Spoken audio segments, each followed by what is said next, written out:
Hello, my name is Jewel Mitchell, and this is my exam mini video number 2 for Genetics 311. So for my eukaryotic organism, I've chosen to do the specific dog breed of Labrador retrievers. These dogs come in all different colors ranging from light to dark. Labradors can also have blue and brown eyes, and in some cases their eye color changes as they get older. The 3 loci I have chosen are fur color, eye color, and hair length, with each loci having 2 alleles. For fur color, dark fur is dominant over light fur. When it comes to eye color, brown eyes are dominant over blue eyes, and lastly, for hair length, long hair is dominant over short hair. These genotypes represent which chromosomes would be in our gametes after meiosis of the F1. So we have to have a heterozygous to know when a crossover occurs. So we're going to do a trihybrid cross, which is all the dominant traits, and a test cross, which is all the recessive traits. We don't know the specific order yet, so we're just going to assume for now. Now, to find out the specific gene order, we observe that the parental types, the non-crossovers, are most frequent, and double crossovers are the least frequent among the progeny.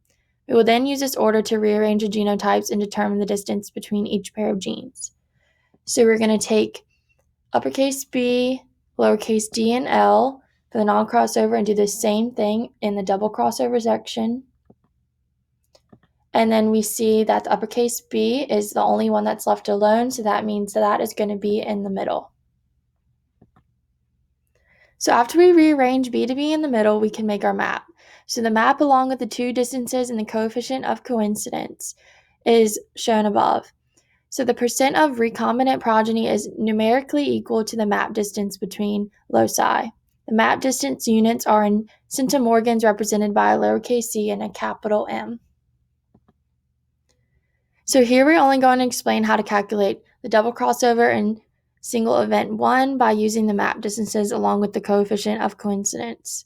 The results show that there is a 0.018 probability of a double crossover event happening and a 0.212 chance of a single crossover happening in section 1. So using the calculations from the previous slide, we can find the frequencies for each test cross progeny.